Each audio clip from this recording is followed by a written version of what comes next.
굉장히 많이들 이제 들었던 그 얘기가 첫 번째 인용된 세계 경제 포럼 얘기고요.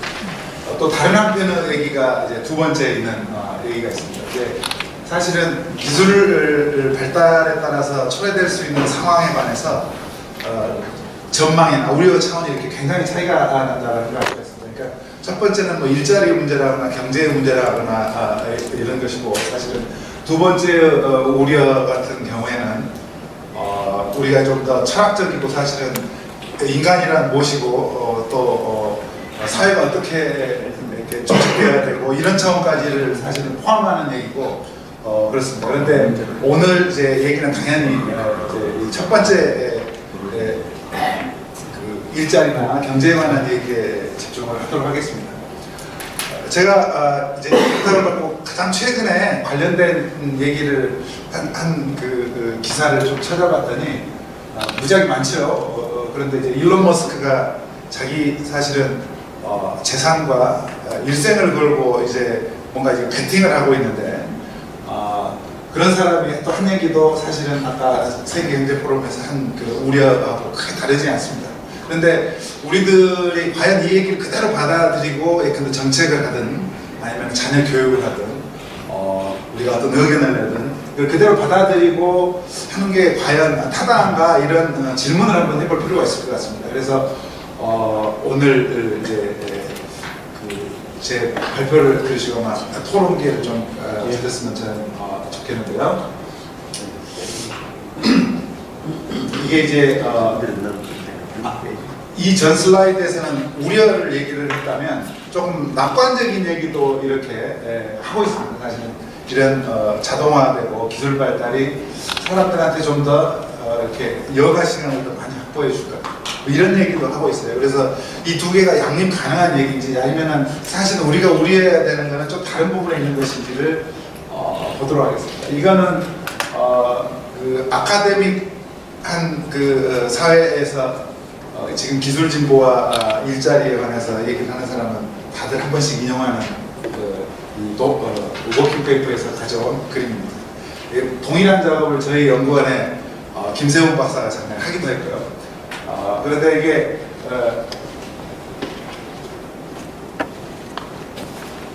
한 700개 일자리에 대해서 이렇게 분석을 좀 해봤더니 한 47%, 그러니까 정확히는 일자리가 아니고 직업입니다. 그런데 오큐페이션인 직업에 대해서 해봤더니 한 47% 오큐페이션들이 자동화에 대단히 이렇게 취약하고 일자리가 대체될 가능성이 높더라 이런 것이고, 그 중에서도 특히 이렇게 한 0.78이 넘어가는 이런 그 직업군들이죠. 텔레마케터, 회계사, 뭐 리테일 세일스퍼슨 이런 직업군들이 굉장히 대체될 위험이 높더라 이런 연구 발표를 했습니다. 그런데 이게 과연 기술 발달이 이런 직업들 자체를 온전히 없애버리는 방향으로 영향을 미칠 건지 아니면 좀 다른 생각을 해볼 수 있는 건지에 대해서 우리가 생각을 해봐야 될 것 같습니다. 그러기 전에 이런 그 기술 발달이 일자리에 미치는 영향에 관해서 우리가 굉장히 그 쇼킹한 방식으로 미래가 좀 두려운 미래가 온다라는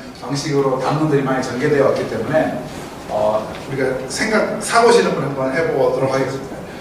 외환위기가 있었을 때 우리나라에서 1년 만에 없어진 순 일자리 수, 그러니까 생기고 또 없어진 걸 다 합산해서 생긴 일자리 수가 몇 개일 것 같습니다.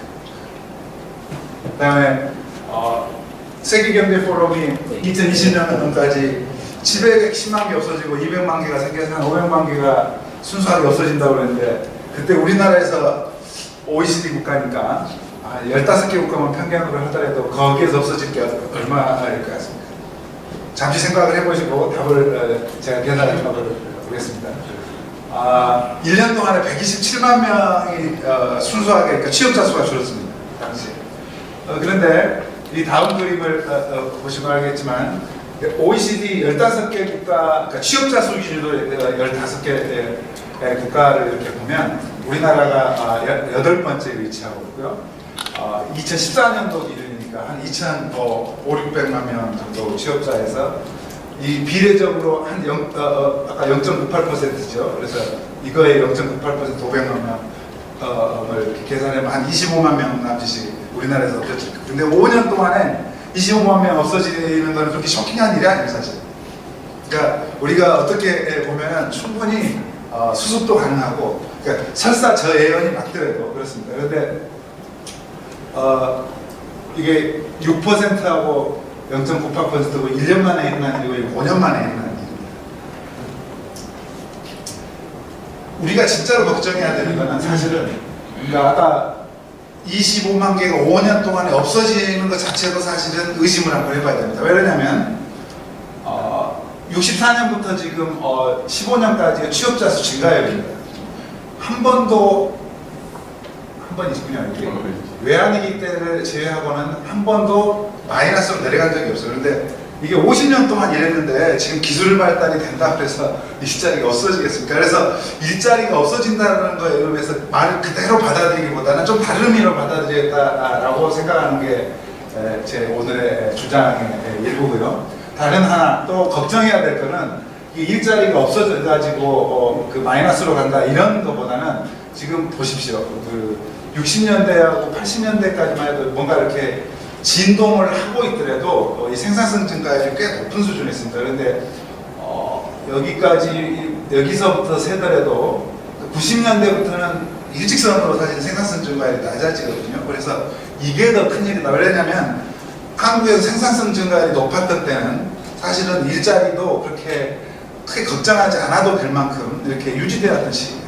그런데 이 생산성 증가율이 낮아지는 시기가 사실 오히려 보통 생산성이 증가하면 일자리가 줄어든다고 생각하는 사람도 꽤 있지만 이제 거시경제 전체적으로 보면 다른 증가시킬 그런 메커니즘도 작동을 하기 때문에 훨씬 생산성 높았을 때가 일자리 이렇게 늘릴 가능성이 있고 그 경제 체질도 그런 것이죠. 그래서 오히려 걱정해야 될 부분은 그런 거 아닌가 싶고요.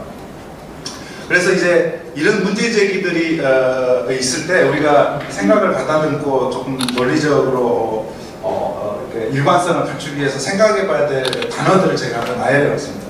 오늘의 주제는 이 기술하고 일자리이기 때문에 여기에 집중을 하겠지만 정책까지를 생각을 하면 사실은 여기도 좀 우리가 생각을 해봐야 되는 거고 도대체 이 단어가 무슨 뜻이고 우리가 일자리라고 할 때는 지금 뭘 염두에 두고 얘기를 하고 있고 문헌들은 또 어떤 뜻으로 사용하고 있는가도 사실 중요한 것 같고 기술에 관련해서는 이제 특이점이라는 얘기도 나오는데 오늘 뭐 큰 얘기의 그 소재가 되지는 않겠습니다만 이게 무슨 얘기인지도 한 번쯤은 생각해봐야 이 기술 발달에 따라서 우리가 사회를 어떻게 조직해 나가야 될까 것인가에 대해서도 좀 큰 생각도 할 수 있을 것 같습니다. 그 앞으로 지금 할 얘기에서 나올 얘기를 위해서 좀 그 정의를 간단하게 설명을 드리자면 이 지능정보기술 하면은 이게 요즘은 다 AI 하면은 지능정보기술인지 알죠? 그 인공지능인지. 근데 우리가 한 10년 전까지만 해도 조류 인플루엔자의 약자였죠.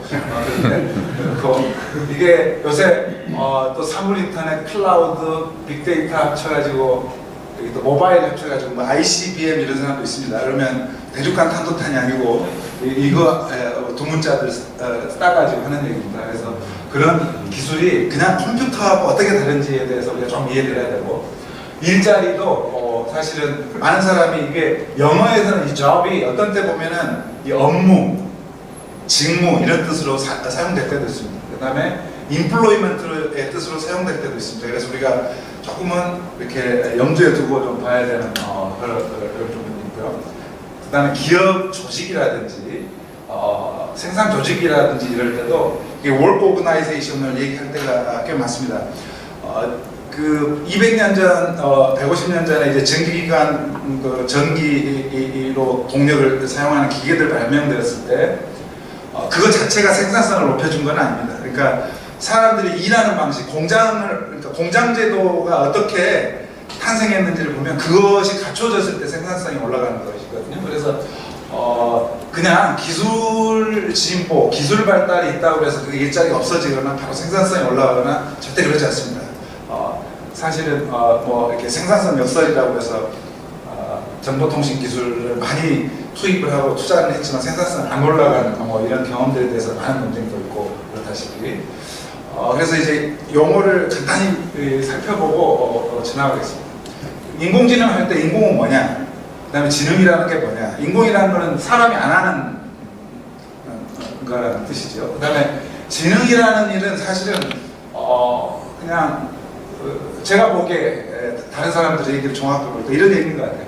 사람만이 할 수 있다고 간주되는 그런 일을 하는 능력. 그런데 그게 50년대에는 막 폰 노이만 이런 사람들 논의하고 그랬을 때는 고등수학을 잘하는 거가 인공지능이라고 생각을 했고 이거 갖고 다 할 수 있을 거라고 생각을 했어요. 그런데 생각보다 이게 컴퓨터라는 거가 사람이 어렵다고 생각하는 거는 잘하는데 쉽다고 생각하는 걸 오히려 못했어요.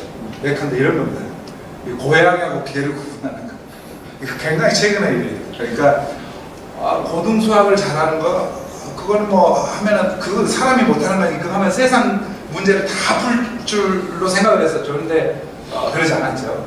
그 다음에 그게 아닌가 보다 그러면 하고 사실은 많은 사람이 이제 포기를 하고 이제 그랬을 때 1990년도에 그 중국계 미국인이 IBM에서 일하면서 8년 동안 장기후 고수, 체스후 고수 컨설팅을 받고 그러면서 딥블루라는 컴퓨터를 개발, 프로세서만 한 500 몇 개 연결되어 있는 그런 걸. 그래서 97년에 드디어 가리 카스파로프라는 세계 챔피언 리기죠. 그럼 장기를 잘 두면 옛날에는 이게 지능을 가진 거 아닌가? 라고 생각할 수 있지 않겠는가라고 생각을 했지만 그 사건을 딱 이제 겪고 사람을 이기고 나니까 그것 가지고도 만족이 안 되잖아요. 그래서 퀴즈를 잘 풀면 그러면 사람하고 비슷한 거 아니냐 해서 드디어 또 IBM이 왓슨 컴퓨터라고 인공지능을 갖춘 컴퓨터를 가지고 제퍼디 쇼에 나가죠. 그래서 2011년에 또 우승을 합니다. 근데 거기에서도 만족을 못해서 이제 알파고가 나온 것이고 사실은 알파고가 3월달에 이세돌하고 대결을 하지 않았으면 아마 오늘 이 자리에 이런 모임도 아마 조금 더 늦춰주지 않았을까 싶어요. 근데 사실은 우리 박근혜 대통령이 그 처음 취임하고 나서 이제 세종시에 저희 국책연구기관들이고 원래 대전에 기초과학연구하는 연구기관들 모여 있어서 아마 융합연구를 한번 해봐라고 프로젝트를 정해 준 적이 있습니다. 당시. 그래서 저희들이 이제 과학이 쪽 연구자들하고 인문사회과학 쪽 연구자들하고 프로젝트 한 5개를 정해서 했었는데 그 중에 하나가 애트리하고 이제 저하고 매치가 돼서 한 게 그 스마트 기술이 이제 이런 노동이나 이런 데 미치는 영향이었어요. 그래서 사실은 2014년 4월 초에 보고까지 이렇게 하고 공무원들하고 그시하더라고 그랬는데 세월호 사고 터진 뒤로 전혀 팔로우가 안 됐죠. 그런데 그때 그렇게 이제 그 청와대 이제 수석들하고 또 한 달에 한 번씩 또 디스커션하고 이러면서도 진행됐던 일이 전혀 주목을 받지 못했는데 알파고하고 이세돌하고 대결 한번 하고 나니까 그보다 훨씬 파급력 있게 사회적으로 이렇게 담론을 일으키지 않습니까? 그래서 이게 어떤 방식으로 주제를 환기시키고 하는가도 사실은 중요한 것 같습니다. 이게 왜 가만히 있다가 지금 그 호들갑이냐 그런 얘기도 하지만 달리 보면 그만큼 메시지 있게 임팩트 있게 전달하는 것도 똑같은 주제를 그 방법이 있고 학자들이 이렇게 세미나하는 것만이 아니고 이벤트도 대단히 중요하다는 생각 해봤고요. 그런데 이제 본론으로 들어가서 이런 식으로 지나간 인공지능에 관한 담론이 있고 이제 인공지능을 추구하는 그러니까 지능을 추구하는 그런 노력들이 있었고 다른 한편으로는 아니 개 고양이도 구분을 못하는데 웅크리고 있는 개는 도너스라고 그러고 막 그러니까 컴퓨터한테 물어보면 이거 가지고 사실은 지금 이거 기술하고 관련돼서 사실은 알파고가 이세돌을 이긴 거거든요. 그래서 최근에 이거 관련해서 인공지능 관련해서 이렇게 괄목할 만하게 이루어진 이제 기술 진보가 이 부분에 관한 겁니다. 이제 그게 기계 학습이라는 뭐 이런 것이나 그 퍼셉트론 뭐 이런 얘기 들어보셨는지 모르겠는데 그런 기술들하고 이제 많이 관련돼 있는데 우리가 놀라운 거는 여기에 그치지 않고 요즘은 고양이가 이 테이블 밑에 있으면 테이블 밑에 웅크리고 있는 고양이 이렇게 설명도 합니다. 그러니까 그렇게 글을 쓰죠. 인공지능이 이 정도까지 지금 오고 있는 상태인 거고,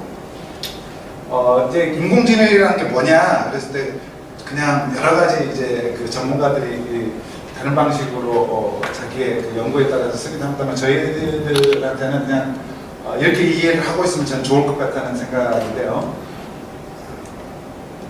그 기계가 이게 데이터로부터 이제 학습을 합니다.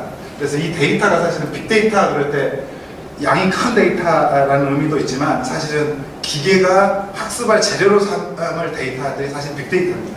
그래서 그런 데이터를 취해서 학습을 하는 그러니까 방법을 일러주는 알고리즘. 그러니까 옛날에 아마 중고등학교 때 기술 교과서에도 나왔고 플로우 차트가 있는데 그런 어떤 일련의 명령 체계를 따라서 이제 학습을 하는 그런 명령들이 사실은 알고리즘이고 그것이 인공지능이다라고 이해를 하면 될 것 같고요.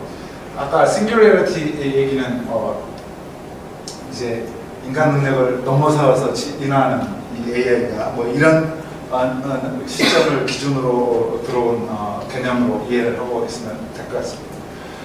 그러면 이 인공지능, 그러니까 예전에 사람만이 할 수 있다고 생각했던 일을 이 컴퓨터가 할 수 있게 한 요인이 뭐냐 라는 거가 사실은 기본 기술은 5, 60년대에 많이 이렇게 이미 제시가 됐었던 겁니다. 그런데 그때는 대단히 성과가 형편없었는데 왜 갑자기 이게 각광을 받고 능력 있는 기술로 인정을 받게 됐냐, 사람의 능력을 대신하는 기술로 인정받게 됐느냐 하는 걸 보면 이렇게 연산 능력이 굉장히 많이 빠르게 증가했다는 거하고 데이터가 증가를 했는데 최근에 한 3년 동안에 증가한 게 그 이전에 뭐 몇백 년 동안에 증가한 것보다 많다고 그러지 않습니까? 그래서 기계가 학습할 수 있는 데이터가 굉장히 많이 증가했다는 거. 그 다음 기술적으로는 인터넷하고 연결된 기기, 사실 그게 사물 인터넷이라고 생각하시면 됩니다. 그 종류들은 스마트 공장도 있고 스마트 홈도 있고 스마트 카도 있고 요새 커넥티드 카라고 합니다만 스마트폰도 있고 내년에 삼성 같으면 이제 스마트폰 아니고 AI 폰이다 이런 얘기도 하는데 결국은 다 그 네트워크하고 연결된 기기들이고 그 과정에서 이런 데이터를 소화하고 또 이 아무 데서나 접근이 가능하도록 클라우드 기술하고 뭐 이런 것들이 합쳐져서 인공지능을 가능하게 하고 있는 것이고 최근 기술 동향을 보면 전부 다 설명은 하지 않겠습니다만 한 가지 염두에 두자면 아직 그 사람만큼 다 따라오는 것은 아니지만 굉장히 많은 영역에서 그 미디엄 휴먼 레벨 정도 이렇게 따라온 것들이 많다. 그래서 웬만한 사람 시키는 것보다는 차라리 컴퓨터한테 시키는 게 나을 때도 많다. 그러니까 얼마 전에만 해도 전혀 불가능했던 게 이제 일본에서도 암 진단을 했는데 의사보다 더 낮게 진단을 해서 치료하는 지금 보도도 있고 마취 미국에서는 마취 의사도 대신한 그런 인공지능도 있고 그렇습니다. 결국은 지금 마취 의사들이 시위에서 쫓겨났다고 그러는데 언젠가 아마 컴백을 하리라고 저는 생각을 하고요.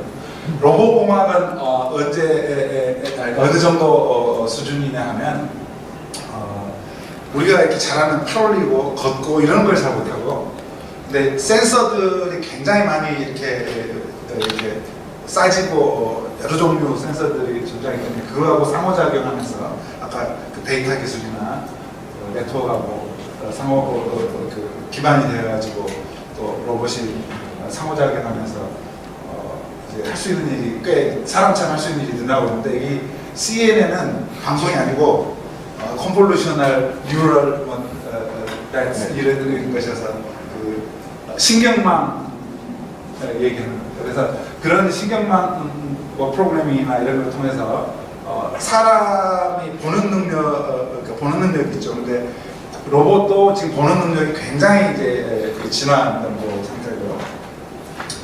그래서 가다 보면 어디까지 갈지 모르겠습니다. 이렇게 나중에 인공지능이 이렇게 사람을 보고 있을지도 모르겠는데 다른 얘기고 다음 모바일 슈퍼컴퓨터 옛날에 슈퍼컴퓨터라고 그런 게 우리가 지금 이게 스마트폰 가지고 계신데 대단히 그러니까 그 점진적으로 진화를 해왔기 때문에 그냥 옛날에 피처폰이나 그 이전에 무슨 다른 폰이나 비슷하게 생각하시잖아요. 벽돌처럼 생긴 시대의 폰이라는데 한 15년, 20년 전에 지금 슈퍼 컴퓨터 기능을 다 가지고 있는 건데 이런 게 세계에 지금 34억대나 떠 있고 몇 년 안에 거의 2배 또 늘어날 걸로 예상이 되고 이거 말고 이제 우리나라 LG나 이런 데서도 지금 많이 투자하고 신경 쓰고 있는 분야가 이제 네트워크하고 연결되어 있는 그 이제 가전기기나 뭐 이런 것, 그다음에 차도 그렇고 그래서 이런 것까지 카운트를 하면 18년에 한 280억대가 될 거다 세계적으로. 이게 이제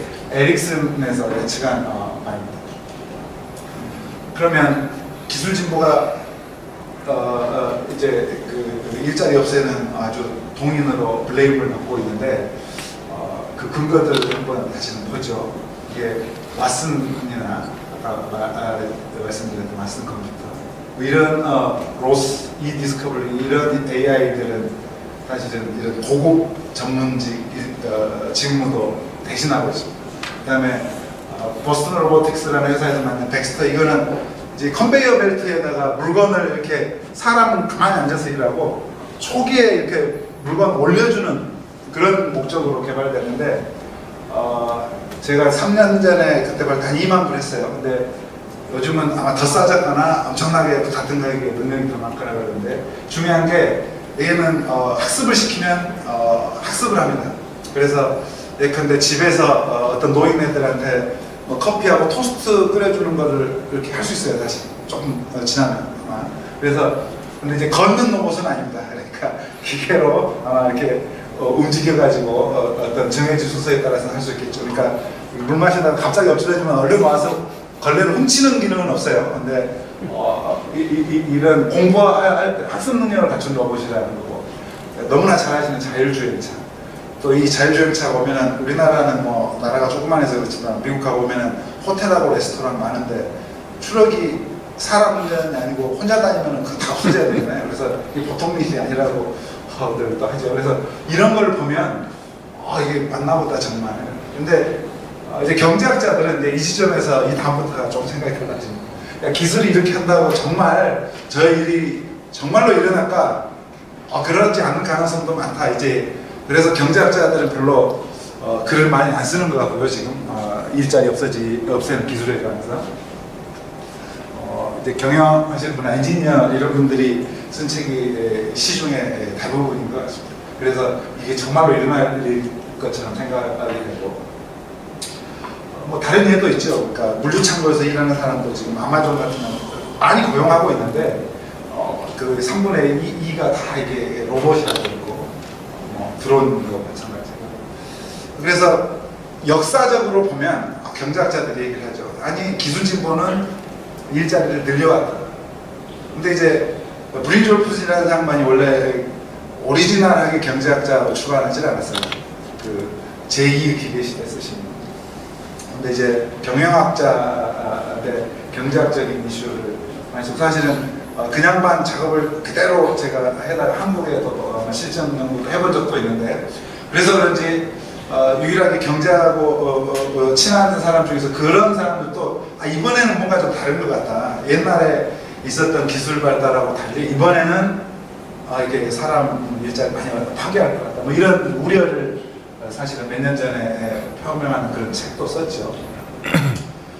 그리고 이 기술 변화 속도가 현저하게 빠르다라는 것들도 또 많이 얘기합니다. 그래서 이게 그 영향력 범위나 이런 걸 보면 한 250년 전에 전기기가 발명되고 150년 전에 전기를 이용한 또 많은 기계들이 발명되고 그랬는데 아마 지금은 기술 발달이 비견이 된다면 그때 시절하고 비견이 될 거다. 그러니까 이때도 없던 동력이죠. 그러니까 전기기관을 이용해서 기계를 돌린다는 게 그래서 굉장히 많은 종류 기계가 나오죠. 뭐 방적기 우리가 교과서에서 배웠던 뭐 아크라이트 무슨 방적기 누구의 무슨 제품기 이런 것들이 나오면서 제조업이 완전히 그 이전의 모습하고 다른 모습을 띠게 되고 또 자동차가 나오면서 내연기관 하면서 자동차 나오고 또 가전제품들 나오고 관련된 서비스 나오고 그래서 사실은 그 이전하고 그때하고 비교를 해보면 그냥 간단한 공정 개선을 통해서 뭐 사람이 하는 것보다 조금 나은 정도 이런 거하고 차원이 다른 이제 기술 발달이 이루어진 시절이고 지금 컴퓨터로부터 시작해서 인공지능까지 이렇게 나오고 있는 기술도 비교를 한다면 그때하고 비교를 할 수 있지 않을까라는 정도이지만 결과는 장기적으로 봤을 때는 그때하고 좀 다를 수도 있겠다는 우려가 있는 거죠 지금. 성격도 다르고 속도도 다르고 그래서 아까 말씀드렸듯이 익스포넨셜리 뭔가 증가를 하고 데이터나 뭐 알고리즘이나 이런 것들이 근데 사회 조직이나 이런 거는 그렇게 못하니까 이게 아마 좀 큰일이 날 것 같다라는 거죠. 근데 여기에도 우리들이 주목해야 될 담론에 그러니까 히트받아야 될 게 이걸 그대로 받아들이기보다는 저는 여기에 있는 것 같습니다. 사회 조직, 제도 뭐 이런 거가 기술 발달을 이렇게 잘 못 따라간다. 혹은 거기에 잘 조응하지 못한다는 데 사실은 문제를 접근해야 되는 키가 있지 않나 저는 싶은데요. 아까 이제 말씀드리는 것들, 그 기술 발달이 초래하는 이제 뭔가 미스매치, 사람 사는 방식이나 제도, 지금 우리가 지금 겪고 있는 것도 어떻게 보면 이런 미스매치하고 관련된 것인지도 모르겠습니다. 우리가 지금 확립해야 될 제도하고 지금 갖고 있는 제도하고 부딪히는 것이죠. 기술 진보가 이제 아까 이런 기술로부터 일자리에 미치는 영향만에 주목하면은 저런 우려를 가질 수 있는데 정말로 어떤 효과를 낳을 때는 어떤 과정을 통해서 일자리에 미치는 영향을 조금 더 이제 현미경처럼 들이대보고 들어가 보면 이제 좀 이제 경제적인 용어가 좀 나옵니다. 이게 기술이 어떤 과정을 거쳐서 일자리에 영향을 미치냐면 기업의 생산 과정을 통해서 영향을 미치고 그래야만이 사실은 제대로 노동시장에 영향을 미치는 것이거든요. 그래서 기술 자체가 가지고 있는 가능성이 그대로 일자리에 영향을 미치는 건 아닙니다. 그래서 그 부분에 관한 우리가 생각을 좀 해봐야 되겠다는 거고 한 가지 그 힌트가 되는 이제 개념이 가치사슬이라는 것이라서 그걸 가지고 설명을 좀 드리겠습니다. 그 다음에 뭐가 됐든 대체를 한다라는 거는 자동화가 사람을 대체한다는 거는 어떤 그 태스크 액티비티를 대략 소멸시킬 수는 있어요. 하지만 아주 소수의 직업을 없앨 수도 있습니다. 물론 그런데 그것도 쉽지 않습니다. 왜냐하면 100년 전에 그 직업사전의 타이틀하고 지금 비교해봐도 2% 정도도 차이 별로 없습니다. 그러니까 그런 것이고요. 물론 세분화는 됐죠. 세분화. 그 다음 한 걸음 더 나아가서 일자리, 고용을 파괴하는 것까지는 대단히 많은 또 그 어떤 뭐가 개입이 돼야지 여기까지 연결될 수 있다.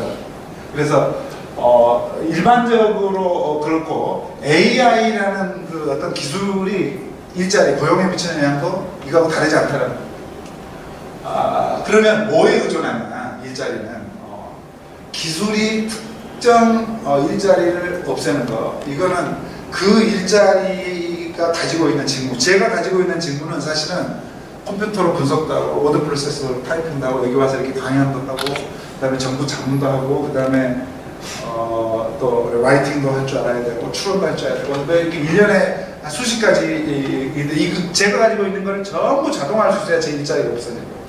제가 가지고 있는 것 중에 반은 대체를 하고 반은 만약에 제가 AI하고 보완적으로 일할 수 있으면 제가 한 3배쯤 생산성이 높아질 거고 또 거기에 대해서 수요가 그보다 더 늘어나면 저 같은 사람의 일자리가 훨씬 더 늘어나는 겁니다. 그래서 일자리가 뭐에 의존하느냐를 생각을 해보면 이게 기술이 주는 가능성 가지고 그냥 그 너무나 공포스럽게 생각할 필요는 없겠다라는 결론을 우리가 조금 얻을 수 있을 것 같고 다른 하나는 정형화된 업무로 이루어진 일자리를 주로 했는데 사실은 스킬 바이어스 테크놀로지컬 프로그레스 이런 그 담론들이 나왔을 때 제가 우리나라를 가지고 실제로 실증 연구를 해본 적이 있는데 그 로스킬드 잡이 다 없어진 게 아니고 당시에도 우리나라 2000년대만 대상으로 보더라도 2002년에 2000년 그 애프터 서비스라는 그 조합 있잖아요. 그러니까 장치 조작하는 그 일자리는 없어졌습니다. 다른 나라보다는 적게 없어졌지만, 근데 애프터 서비스 하는 이런 일자리는 사실은 오히려 늘었습니다. 조금. 그래서 그 단순히 교육 수준이 높고 낮고 이런 걸 가지고 이게 판단할 일이 아니다. 기술이 이제 일자리에 미치는 영향 이런 것이고, 아까 말씀드렸듯이 물 엎질렀을 때 얼른 와가지고 훔치는 거는 기술적으로 가능할 수도 있어요. 그런데 사람 사는 게 훨씬 싸고 인간적인 맛도 즐길 수 있어서 사람을 쓰지 로봇 쓰겠습니까? 그런 것까지 생각해보면 기술이 설사 달려와가지고 엎질러진 커피를 닦아내는 로봇을 만들어낼 기술이 있더라도 그거 도입되는 데는 아마 뭐 50년 안에 도입 안 되리라고 저는 생각합니다. 그러니까 그런 것들을 생각하면 경제학자들은 어떤 제너럴 이퀄리브리엄 컨텍스트에서 생각한다라고도 이제 얘기를 하는데, 이게 기술이 일자리에 미치는 영향을 단순히 굉장히 선형적으로만 생각해서 우려할 일은 아니다라는 걸 알 수가 있죠.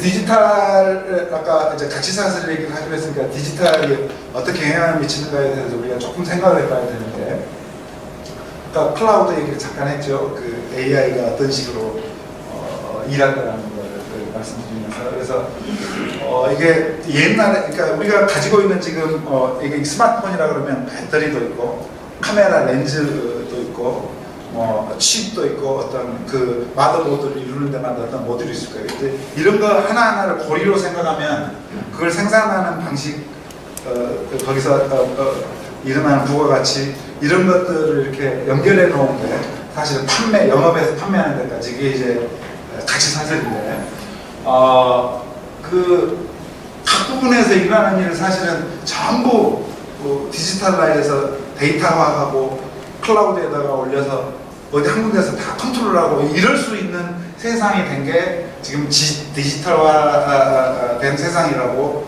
지금 생각을 하시고 지금 생각을 해보실 거예요. 그랬을 때 이게 옛날에는 거기다 올려놓으면 누가 해킹할까 봐도 걱정했는데 요즘은 이제 그러지 않아도 되는 기술도 나왔고, 예컨대 그러다 보니까 현대자동차는 세계 각지에 있는 공장에서 일어나는 생산 과정을 한국에서 전부 통제할 수도 있습니다. 실제로 얼마만큼 하고 있는지는 좀 다른 문제지만 하여튼 기술적으로 가능성이 있습니다. 그 다음에 한국에 요새 한류바람 불었지만 이것도 뭐 이렇게 꼭 하고 있는지는 저는 모르겠습니다. 하지만 하려면 이렇게 할 수 있다는 얘기입니다, 지금.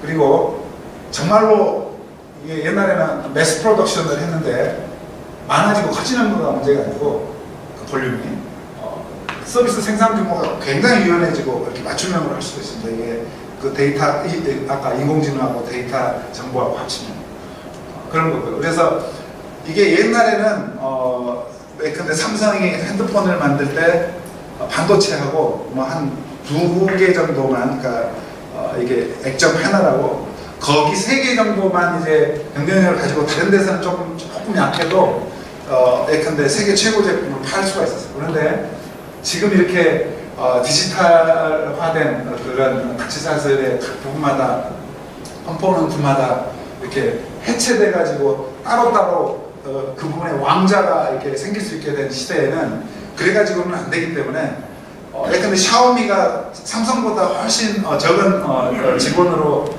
삼성을 압도하는 핸드폰을 팔 수 있었던 이유 중에 하나가 뭐냐면 전부 아웃소싱 해가지고 결합하는 능력이거든요. 그러니까 그랬을 때 기존의 경쟁력을 가지고 있던 기업들은 이제 뭔가 달리 생각하지 않으면 안 되는 지금 상황에 직면하는 것이죠.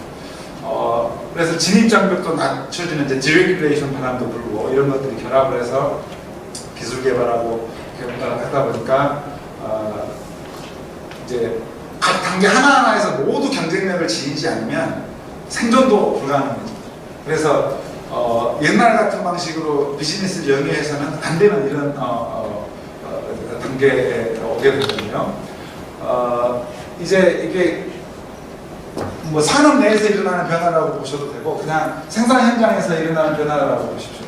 이게 생산 방식에서는 가치사슬이 이렇게 해체되고 경쟁 우위가 변화가 됩니다. 그래서 일본 기업들이 사실 우리나라 기업한테 밀리고 난 다음에 소니가 옛날에는 가전제품하고 전자제품 그러니까 특화됐는데 미디어 산업을 막 진출하지 않습니까? 그 다음에 후지필름도 디지털 카메라 나온 뒤로는 코닥은 망했지만 헬스케어 사업으로 전환을 해서 사실은 이제 서바이브를 합니다. 이게 이제 다 사업 구조 개혁을 하지 않으면 안 되는 아까 이런 변화 때문에 일어난 거고, 올림푸스도 사실은 이제 의료하고 관련된 내시경 분야도 마찬가지고, 그런데 생산 방식이나 기업 비즈니스가 이런 방식으로 변할 때 이게 그 일자리에 관련된 부분은 어떻게 변하냐면 자동화가 되죠. 아까 말씀드렸듯이 사물 인터넷, 빅데이터, 클라우드 이런 기술하고 연관된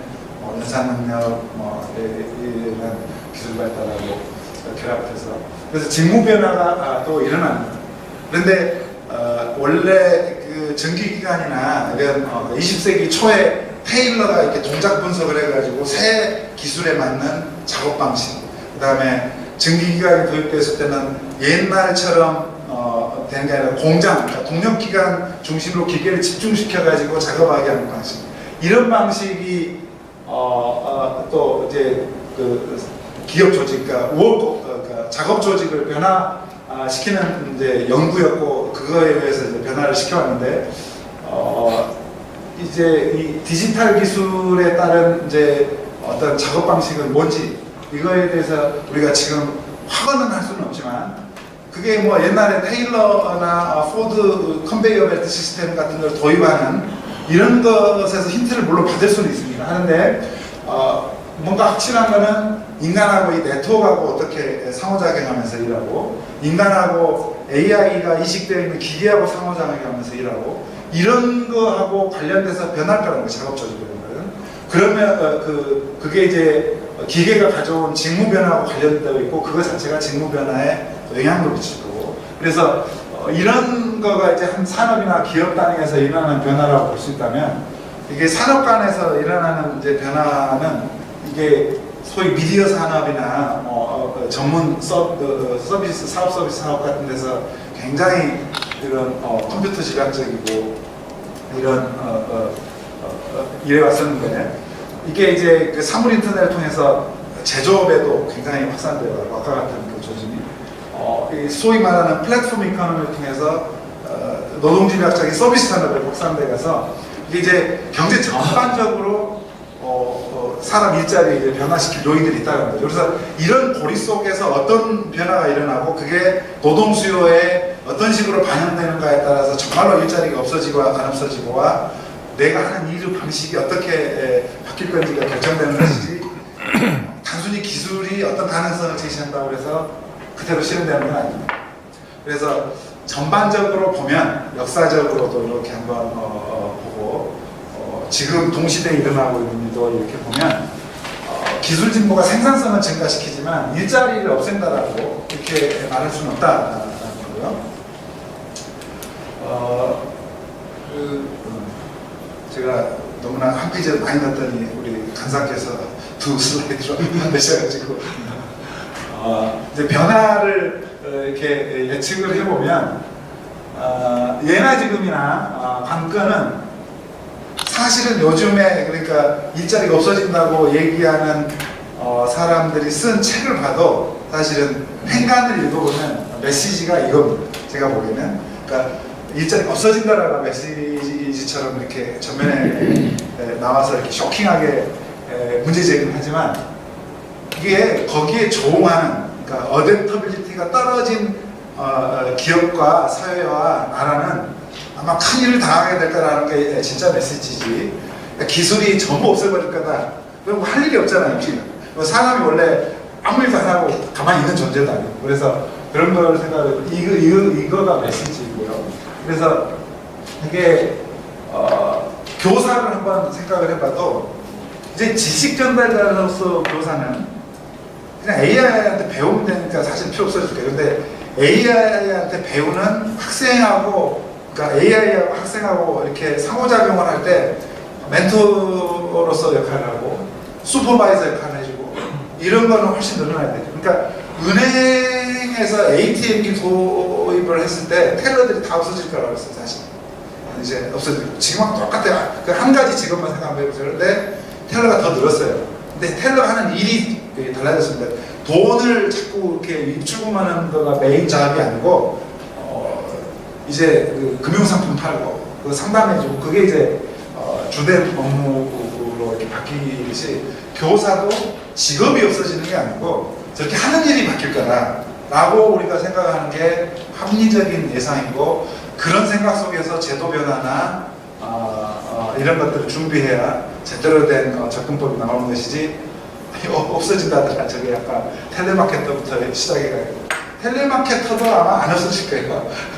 아마 제일 수는 좀 줄 수 있을지 모르겠는데 그러니까 그런 그다음에 다만 아까도 또 말씀드렸지만 강조를 하고 염두에 둬야 될 거는 조직이나 제도. 그러니까 한국 같은 경우는 굉장히 잘해왔던 경험이 있습니다. 산업화 과정에서. 그런데 그거 자체가 관성으로 작용을 하고 이래가지고 오히려 개인들은 적응력이 뛰어날 수도 있는데 조직이 그걸 억압을해가지고 적응력을 더 낮추면 우리나라 사회 자체가 총체적으로 또 디그레이드 되는 거죠. 그러니까 오히려 그런 걸 걱정해야 되는 것이지 기술 진보가 되는 걸 좀 막아가지고 일자리가 없어지는 거를 좀 막아야 되겠다. 이런 접근법은 굉장히 잘못되는 방향이에요. 사실은 비관적인 전망들이 있지만 이게 말씀드렸듯이 이 컴퓨터 아까 얘도 텍스트도 들고 많은 예를 들었지만 이 제도적인 정책적 제어를 하면 사실은 그거가 기회도 될 수도 있고 그거에 네거티브한 영향을 당연히 방어할 수도 있고 그렇다는 겁니다.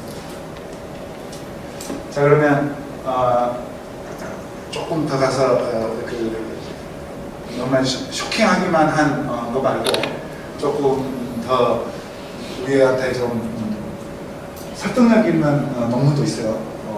이게 이제 맥킨지에서 작년에 이게 지금 사실은 진행하고 있는 프로젝트인데 중간 발표를 한 몇 페이지짜리 한 겁니다. 그 저자가 한 3사람입니다. 실제 직업이 없어진다라고 예측하는 거는 뭔가 미스리딩하다라고 하고 있고 경제학자들 대부분도 그렇게 생각하고 있습니다. 사실은. 그런데 이게 2,000개, 그러니까 800개 직업에 대해서 이게 자동화가, 그러니까 800개 직업의 업무를 전부 분해를 해봐가지고 아까 제가 제 직무를 분해를 하듯이 이 중에서 자동화 가능한 거를 전부 분류를 하고 있어요. 사실은 우리나라도 아마 고용정보원이나 이렇게 해가지고 이런 프로젝트 저는 해볼 음직도 한다고 생각하는데 그래서 해봤더니 사실은 현재 존재하는 기술로 완전히 어떤 한 사람의 그 직무를 완전히 대체해버릴 수 있는 일자리는 5% 미만에 불과하다라는 것이고 거기에서 추론되는 바를 조금 말씀을 드려보자면 이게 로봇이나 AI 도움을 받아가지고 생산성이 올라갈 수 있는 게 사실 99%씩 된다는 얘기도 돼요. 거꾸로 얘기하면. 그리고 한 50%는 일부 이용할 수도 있는데 AI나 자동화된 어떤 프로세스가 대체하기에는 속수무책입니다. 그러니까 아직도 기계에 대해서 훨씬 경쟁력이 있는 영역이고 한 45%는 상당히 자동화가 가능하긴 하지만 전면적으로는 어렵다. 그러니까 자동화 가능한 영역은 빨리빨리 기계나 AI한테 주고 내가 기계하고 협업하는 방식으로 내 업무를 재정의하고 내가 어떤 학습을 해서 그 능력을 갖추면 계속 경쟁력이 있다라는 얘기거든요. 그래서 사실 요새 3D 프린터 얘기하고 굉장히 많은 얘기를 하지만 못하는 것도 많아요. 3D 프린터로 요리를 하면 엄청나게 잘하고 멋있는 요리를 만들 것 같지만 식재료가 균질하지 않으면 제 속수무책입니다 지금.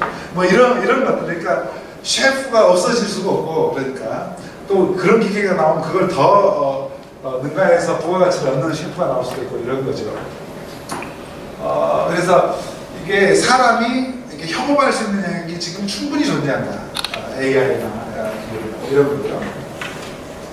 그러므로 이제 직무 특성이 하나라는 시간하고 또 경제학에서는 이렇게 고용 조정을 할 때 그러니까 회사가 망하면 금방 해고가 되는 것이지만 회사가 적응력이 있어가지고 생존하는 한에 있어서는 고용 조정을 이렇게 불황기 때 하지 아무 때나 상시적으로 사실 하지 않습니다. 아무리 노동시장이 유연한 나라나 그런 조직에서. 그래서 이런 가능성들 생각해 보면 아까 기술 진보가 빠르다 그럴 때는 한 세대를 넘어서 일어나지 않고 한 세대 안에 일어나기 때문에 적응할 시간이 없다라고 저는 정의를 하는데 설사 그렇더라도 나도 적응력을 조금 높이면 뭐 내 세대 안에서 내 일자리는 잃지 않을 만큼 그 다음에 오히려 생산성을 높여서 사회 전체적으로 일자리를 늘릴 만큼 기여할 수 있고 서바이브할 수 있는 여지가 있다는 게 여기서 제가 드리는 메시지입니다. 작업 조직. 아까 말씀드렸듯이 20세기 초에 그 동작 분석을 하고 일반 생산 라인에 대해서 어떻게 하는 게 생산성을 높이고 이런 게 있지만 이게 인간하고 네트워크하고 어떻게 상호작용을 하는 방식으로 작업 조직을 구성해야 되는지가 사실은 훨씬 기업 단위에서 기업 조직을 구성할 때 중요한 하나의 포인트여야 될 거고요. 사실은 하나의 힌트가 될 수 있는 게 이게 시애틀에 가면 아마존 서점이 있습니다. 이 아마존 임정욱 그 스타트업 얼라이언스 센터장이 한국일보에다가 막 기고를 한 거 제가 봤는데 뭐냐면 20년간 온라인에서만 장사하던 거예요, 아마존이. 근데 서점을 만들었어요. 어떤 서점을 만드냐면 정확히 온라인 그 아마존 그 온라인 그 샵에서 독자들이 매긴 그 어떤 걸로부터 만든 평점이 있죠. 그래서 평점 4점 이상, 5점 만점에 4점 이상의 책만 전부 저들이 지어놨습니다. 그 다음에 여기 제일 앞에 하이 레이티드 해가지고 평점 4.8인 것만 문 앞에다가 지어놨습니다. 그 다음에 프라이스가 없어요, 책에. 가격은 아마존 서점, 그 온라인 서점하고 똑같습니다. 이렇게 돼 있거든요. 그러면 이게 임종욱 센터장에 가서 물어봤대요. 자, 그러면 이거 분류는 누가 하냐는데 그 사람이 한다고 그러더래요. 그러니까 이게 AI가 하는 일 그 결과를 갖다가 이런 비즈니스를 만들면 또 가는 거라고. 그러니까 사람이 온라인에서만 사가지고 만족하지 않는 게 사람이잖아요. 그러니까 옛날에 전기밥솥 세탁기 없었을 때 우리 그 어머니들 일이 그 세탁기하고 전기밥솥이 일을 덜어줬을 때 우리 집사람이나 이제 계신 분들 며느리들이 하는 일이라고 생각을 해보면 옛날에 저희 어머님보다 더 바쁜 젊은 세대 많잖아요. 그렇게 기회가 덜어줬는데 사람 욕구가 무한하기 때문에 내 자식 돌보는 수요를 옛날에는 큰 놈이 작은 놈 돌봤는데 이제는 엄마가 다 해야 된다고 생각하니까 할 일이 더 늘어나잖아요. 그러다가 시켜야 될 일도 많아지고 사람의 그 인간 욕구도 마찬가지여서 기계가 어떤 일을 대체하고 지금 있는 사람 일을 대체한다고 해도 사람의 욕구가 늘어나면 거기에 따른 수요를 만족시키기 위해서 또 사람이 할 일이 늘어납니다. 그래서 하나의 그 힌트 같은 예로서 드릴 수 있는 뭔가 이런 것이고 근로조건 양태도 굉장히 많은 변화가 일어날 거고 그래서 지난주에 그 아마 박지순 교수님이 발표하신 이런 거와 관련돼서 여기에 대해서는 제가 말씀을 많이 안 드리는데 의외로 제가 슬라이드를 사실은 여기에서는 뺐는데 지금 뭐 하나 같으면 과장, 차장, 부장 갈 때 한 달씩 요구부가 준다고 그러잖아요. 그 다음에 그 다음, 네이버 이런 데도 보면 이랜드 생각보다 이런 그 생산성을 높이기 위해서 파격적으로 휴가제도를 운영하는 회사들이 늘고 있어요. 그러니까 이게 자연스럽게 되는 것도 있고 또 우리 기술하고 상관없이 사회적으로 필요해서 또 이게 이렇게 하는 게 생산성을 높이겠다, 사회의 지속 가능성을 높이겠다 해서 변화하고 있는 측면도 있고 뭐 이렇죠. 그래서 이런 부분에서도 또 일어난 변화들 요약을 드리면 이런 기술이 있습니다. 그러니까 인공지능 기술이 있고 인터넷과 연결된 기기, 사물 인터넷이라고 해도 좋고요. 그 다음에 클라우드, 빅데이터 이런 기술이 있습니다. 이게 영향을 미칩니다.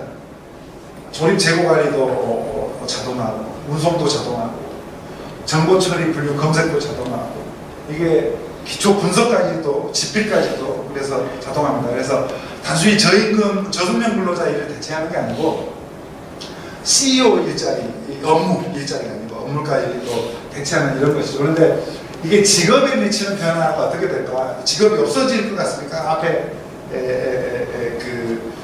제가 지금 발표드린 거에 있거든요. 이거 좀 굉장히 조금 낮은 거죠. 있더라도 직업 생산하는 거 이것도 사실은 이거보다는 저는 많을 것 같습니다만 그렇게 많지 않을 거예요. 직업.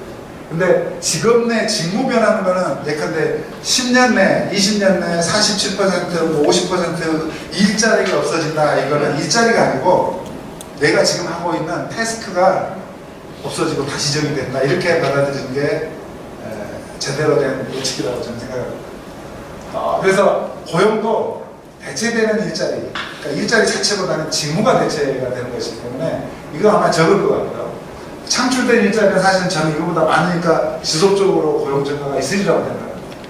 그리고 오히려 주된 변화는 이런 부분에 초점을 맞춰서 볼 때 주된 변화를 캐치를 할 수 있다고 생각하고 업무가 이제 기술하고 대체되는지 보완되는지에 따라서 직업 내, 직업 간 이런 보상 격차가 확대될 수도 있고 또 하나 그러다 보면 이제 아까 그 노동규모 지난주에 했던 이런 사회 변화에 대해서 이렇게 대비해야 될 필요성이나 혹은 대비를 하든 안 하든 일어날 일이 있는 거죠. 그다음에 소득 양극화, 그다음에 교육에 관한 이런 것들이 시사점이 있을 줄 생각하고 이제 문제는 한국 현황을 약간 긍정적인 징후도 있지만 보면 이 알파고의 뭔가 이벤트가 있기 전에는 사실은 구글한테 감사해야 될지도 모르겠어요. 아니 우리가 지금부터 잘하고 있다고 한다면 워낙 이 새로운 기술이 발달이 우리 기업의 비즈니스 모델이나 이런 거에 미치는 영향을 가속평가해 사실은 삼성이 M&A하고 이러기 시작한 지가 작년 올해입니다. 그러니까 왜 미국에서는 그 난리가 나는데 한국의 대기업들은 우리나라 중소기업들한테 플랫폼을 제공을 해줄 어떤 행동도 못 했는지에 대해서 생각을 해보면 그 다음에 정부는 왜 그렇게 굉장히 옛날 방식으로 지금 4차 산업혁명 이러는데 2차 산업혁명까지는 선진국이 다 해봐야지 왜 가서 쫓아가면 이렇게 답을 보고 쫓아가니까 이게 유능한 관료들이 이끌면 됐는데 4차 산업혁명은 지금 이제서 시작하는 거잖아요. 그걸 아는 사람이 사실 한 명도 없고 어떻게 해야 될지도 그게 한 가지가 답만 있는 것도 아니에요. 그런데 옛날 방식으로 하면 대단히 예산 낭비만 할 가능성이 높다고 봅니다. 그래서 그런 것들이 사실 우리가 좀 더 눈여겨봐야 되는 거고 아까 그래프에서 보여드렸듯이 생산성 추이가 지속적으로 하락을 하고 있는 게 오히려 훨씬 더 걱정스럽다. 제가 거시경제에 건설 경기 동향, 수출 동향, 소비 동향, 기업 투자 동향 따져보지 않고도 성장률을 예측하는 방법이 하나 있습니다. 이 생산성 증가율하고 취업자 수 증가율하고 더하면 성장률이잖아요. 경작자들 대단히 아주 단순한 겁니다. 근데 올해 취업자 증가율 한 1.2%, 1%, 그다음에 여기 생산성 증가율 박근혜 정부 들어가지고 한 번도 1.1% 넘은 적 없어요. 그러니까 1.1% 두 개 합치면 2.2%예요. 그러니까 축경하고 그래봐 1.5% 안 넘을 것 같다. 되게 제일 그러니까 그런 거거든요. 그래서 걱정해야 될 게 딴 건 아니고 이런 거예요. 그러니까 미국을 보면 그렇잖아요. 이게 동조 현상이 나타나고 한국은 지금 좀 거꾸로 가고 있거든요. 역사적으로 한번 보면 일자리 공급이 많았던 시기는 생산성 증가율도 높았던 시기거든요. 다음 현재 교육 체계 대한민국 모두 전문가입니다. 여기 계신 분들 전문가고 외국에 가도 모이면은 전부 전문가인 게 교육입니다. 근데 이제 그래서 그거의 진단은 제가 말씀 안 드리고 그러니까